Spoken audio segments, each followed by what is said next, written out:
Hello, hello my dear students. Welcome to my channel. We must study with Agarwal sir. आज English grammar में हम present perfect continuous tense पढ़ने वाले हैं. इसके पहले हमने प्रेजेंट इंडेफिनिट, प्रेजेंट कॉन्टिन्यूअस और प्रेजेंट परफेक्ट टेंस पूरी तरह से पढ़ लिया है. तो आज हम प्रेजेंट परफेक्ट कॉन्टिन्यूअस टेंस को समझने वाले हैं. Now let's start. सबसे पहले यह समझते हैं प्रेजेंट परफेक्ट कॉन्टिन्यूअस टेंस का प्रयोग हम कहाँ पर करेंगे, इसका यूज कहाँ पर होगा. तो यह बात समझने की है जो काम भूतकाल में, पास्ट में अर्थात बीते हुए समय में शुरू हुआ और अभी तक कंटिन्यू है, ऐसे कार्यों के लिए हम इस टेंस का प्रयोग करते हैं. अब इसके स्ट्रक्चर को समझते हैं.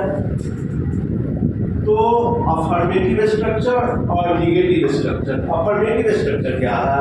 सब्जेक्ट प्लस हैज और have plus being plus before plus for और since plus other words.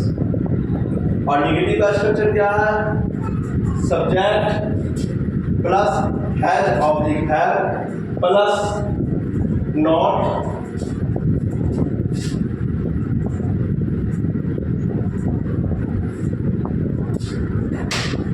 Plus being plus for और सिंस प्लस अदर वर्ड्स. अब यहाँ पर एक बात समझने की हो जाती है कि फॉर का यूज हम कहाँ करेंगे और सिंस का यूज कहाँ करेंगे. तो पहले इसको समझ लेते हैं, फिर आगे बढ़ेंगे. तो use of for oblique since. Use of for oblique since. For का यूज कहाँ पे होता है? फॉर से पीरियड ऑफ टाइम, जहाँ पर समय की निश्चितता, समय की डेफिनेटनेस का बोध नहीं हो, वहाँ पे हम फॉर का यूज करते हैं. जहाँ पर आपको समय की निश्चितता, ये बात ध्यान रखें, जहाँ पर आपको समय की निश्चितता का बोध नहीं होगा, वहाँ पे हम फॉर का यूज करेंगे. जैसे फॉर 2 आवर्स. जैसे मान लीजिए वह 2 घंटे से खेल रहा है, तो यह निश्चित नहीं है कि एकदम एग्जैक्ट 2 घंटे से खेल रहा है. हो सकता है 5 मिनट ज़्यादा या 5 मिनट कम. तो जहाँ पर समय की निश्चितता का बोध नहीं होगा, वहाँ पे हम फॉर का यूज करेंगे. जैसे for 2 hours, for 10 years, for some time, for a long time इत्यादि. अब देख लेते हैं सिंस को. तो सिंस से पॉइंट ऑफ टाइम का बोध होगा. पॉइंट ऑफ टाइम का मतलब जहाँ पर समय की निश्चितता का बोध, definiteness of time, definiteness of time का बोध होगा, वहाँ पे हम सिंस का यूज करेंगे. आप जैसे देखिए सिंस 2 o'clock, यहाँ पर एग्जैक्ट टाइमिंग है कितने बजे से? 2 बजे से, इसलिए सिंस 2 o'clock. कब से? तो सुबह से, सिंस मॉर्निंग. कब से? इस महीने से, तो सिंस जुलाई. कब से? तो पिछली रात से, सिंस लास्ट में. तो अब आपको यह क्लियर हो गया होगा, जहाँ पर समय की निश्चितता का बोध होता है वहाँ पर सिंस का यूज करते हैं, और जहाँ पर समय की निश्चितता का बोध नहीं होता है वहाँ पर फॉर का यूज करते हैं. इस बात को ध्यान रखना. और एक बात और है, इसमें हैज और हैव का भी यूज है. तो आपको याद होगा प्रेजेंट इंडेफिनिट टेंस पढ़ाते समय हमने हैज और हैव के लिए एक चार्ट दिया था. तो हैज कहाँ यूज करते हैं, हैव कहाँ यूज करते हैं, वहाँ से आप इसे अच्छे से देख सकते हैं. तो इसीलिए मैंने लिखा यूज ऑफ हैज और have refer has have chart.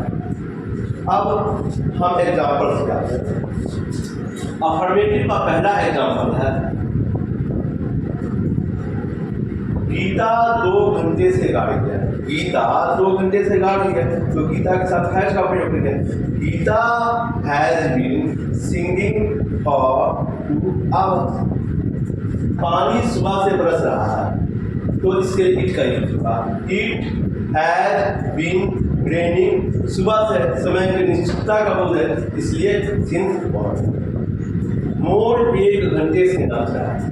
The peacock has been dancing for an our.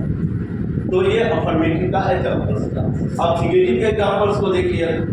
अब इसी सेंटेंस का मैंने निगेटिव किया है, मैंने इसके लिए हिंदी नहीं लिखा, उसी का हमने निगेटिव किया। तो निगेटिव में आपको करना कुछ नहीं है, सिर्फ इसका जो स्ट्रक्चर है उसमें नॉट का यूज आपको कर देना है। देखिए कैसे होता है। गीता 2 घंटे से नहीं गाती है, इसका हिंदी होगा तो Geeta has not been singing for 2 hours. इसी प्रकार पानी सुबह से नहीं बरस रहा है। It has not been raining since morning. मोर 1 घंटे से नहीं नाच रहा। The peacock has not been dancing for an hour. तो आशा करता हूँ प्रेजेंट परफेक्ट कॉन्टिन्यूअस टेंस का ये वीडियो पार्ट 1 एंड 2 था, तो आपको ये अच्छे से समझ में आ गया होगा।